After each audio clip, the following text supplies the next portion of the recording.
어린이 가정 내 손상 예방.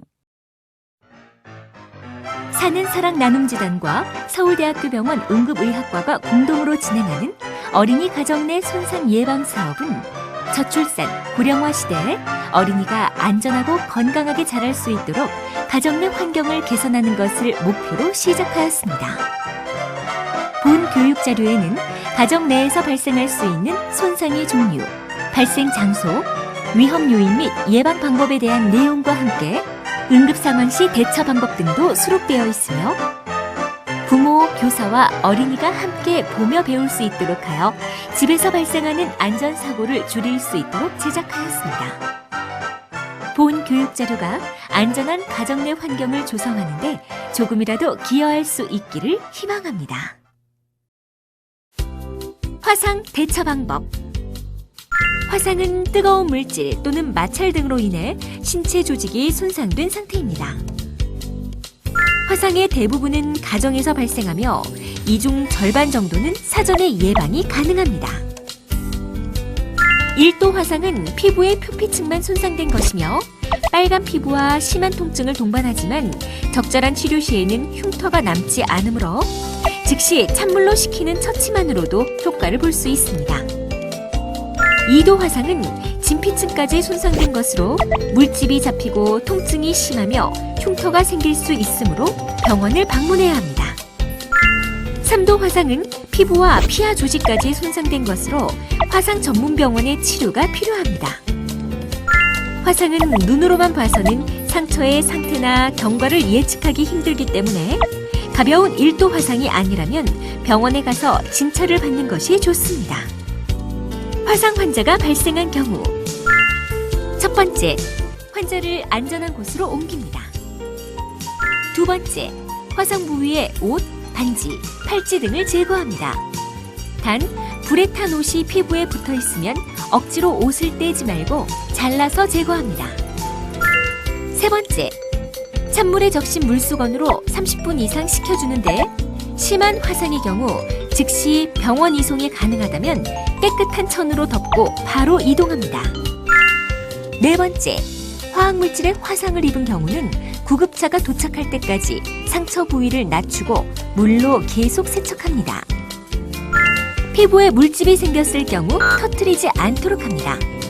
감염의 위험이 높으므로 화상 부위에 소주, 된장, 기름 등은 절대 바르면 안 됩니다. 이물질이 기도로 들어갔을 때 응급처치법. 이물질이 입이나 코를 통해서 기도나 폐로 들어갔을 때 이물질이 작은 경우 기침을 통해 배출될 수 있지만 큰 경우 기도에 걸리거나 기도를 폐쇄시킬 수도 있습니다. 이물질이 기도에 걸렸을 때 이렇게 하세요. 이물질이 기도에 걸린 아이가 말을 할 수 있고 의식이 있는 경우에는 기침을 유도하며 응급실을 방문합니다. 이물질이 기도를 폐쇄시켰을 때 이렇게 하세요. 한 손이나 양손으로 목을 조르는 듯한 자세를 취하거나 기침이나 말을 할 수 없고 얼굴이 파래질 경우 기도가 완전히 막혀 호흡을 못하는 상황이므로 즉시 다음 응급조치를 취해야 합니다. 우선 주변에 도움을 청하고 119나 1339에 신고합니다.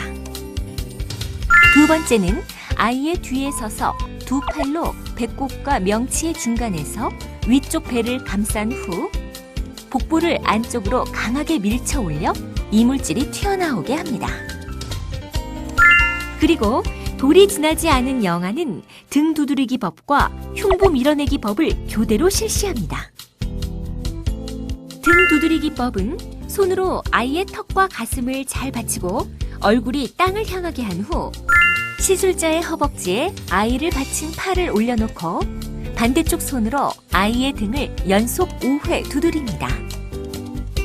흉부 밀어내기 법은 아이의 머리를 계속 아래로 한 채로 등을 두드린 손으로 아이의 머리를 고정하고 아이를 뒤집은 뒤 손가락 2개를 이용하여 흉부 압박을 5회 연속 실시합니다.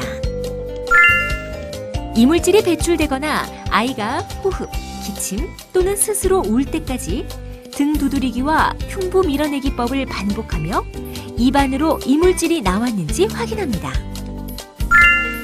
만약 의식을 잃고 쓰러지면 아이를 바닥에 눕히고 심폐소생술을 시행합니다. 이물질이 식도로 들어갔을 때 응급처치법. 이물질을 삼킨 어린이는 아무런 이상 증상이 없을 수도 있지만 구토나 잘 삼키지 못함, 불편감, 통증, 호흡곤란 등이 발생하기도 합니다. 어린이가 이물질을 삼킨 경우 대부분 별다른 이상 없이 대변으로 빠져나옵니다.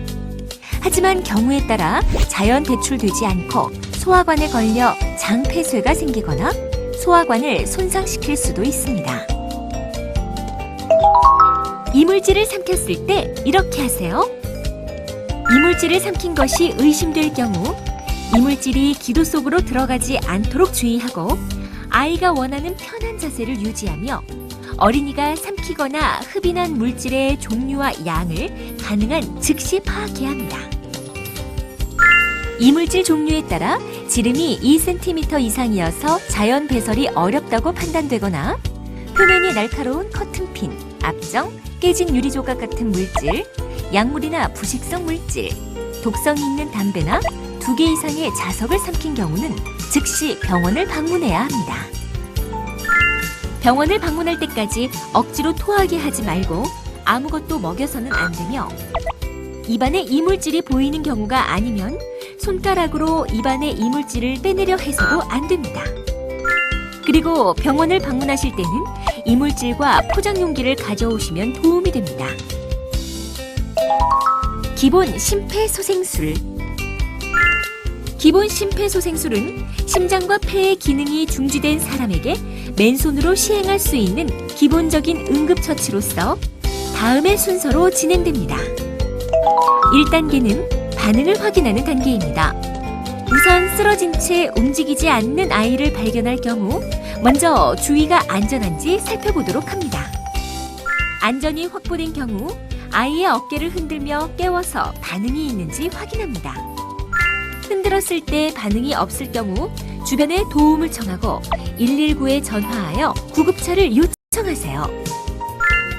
그런 다음 환자를 평평하고 단단한 바닥에 눕힙니다. 2단계에 들어가서는 기도를 확보합니다. 의식이 없는 아이는 혀와 목의 근육이 이완되어 쉽게 기도가 막힐 수 있으니 이마 부위를 눌러 머리를 뒤로 젖히고 턱을 들어 올려서 기도를 열어줍니다. 3단계는 호흡을 확인하는 단계입니다. 기도를 확보한 후에는 허리를 숙여 코에서 호흡음이 들리는지 귀로 듣고 뺨으로는 호흡을 느끼며 눈으로 아이의 가슴이 움직이는지 5초에서 10초간 확인합니다. 4단계는 인공호흡 단계입니다. 호흡이 없다고 판단되면 인공호흡을 2차례 실시합니다. 인공호흡 방법은 머리를 뒤로 젖히고 턱을 들어 올린 상태로 이마에 손을 이용 환자의 코를 막고 입을 통해 1초에 걸쳐 공기를 불어넣은 후 자연스럽게 공기가 배출되게 2차례 실시합니다. 이때 얼굴이 작은 어린이의 경우 코와 입 전체를 입속에 넣고 인공호흡을 실시합니다. 한편 너무 많은 공기를 불어넣으면 위 속으로 공기가 들어가 팽창되면서 구토를 할 수 있으므로 가슴이 올라올 정도로만 인공호흡을 해야 합니다. 5단계 회복 자세는 아이의 호흡이 회복되면 분비물이 폐로 흡인되는 것을 방지하기 위해 고개를 옆으로 돌려 눕혀놓도록 합니다. 2회의 인공호흡 후에도 호흡이 돌아오지 않으면 심장 박동이 없는 상태로 간주하고 6단계 흉부 압박 단계를 시행하여야 합니다. 먼저 아이의 가슴 옆에 무릎을 꿇고 가슴뼈의 아래쪽 2분의 1 지점에 손바닥을 그 위에 다른 손을 겹쳐 깍지를 낍니다. 이때 가슴에 닿는 손은 손가락을 곧게 펴고 압박 시 손가락이 아이의 가슴에 닿지 않아야 합니다. 시술자는 팔꿈치를 펴고 팔이 바닥에서 수직이 되도록 한 상태로 체중을 실어서 가슴이 옆에서 보았을 때 3분의 1에서 2분의 1 정도 들어가도록 분당 100회 속도로 압박합니다. 흉부 흉부 압박과 이완은 1대1의 비율로 실시하되 이완 시 손이 가슴에서 떨어지지 않도록 합니다. 30회의 흉부 압박이 끝나면 2회의 인공호흡을 시행하는데 이렇게 30대 2의 비율로 구급대원이 도착할 때까지 흉부 압박과 인공호흡을 비율에 맞게 번갈아 꾸준히 지속해야 합니다. 화면처럼 같은 위치를 한 손으로 압박하는 방법도 있습니다. 1세 미만 영아의 경우 두 손가락을 이용하여 흉부 압박을 실시합니다. 위치는 양쪽 젖꼭지를 이은 선의 바로 아래이며 누르는 횟수와 호흡의 비율은 30대 2로 동일합니다. 감사합니다.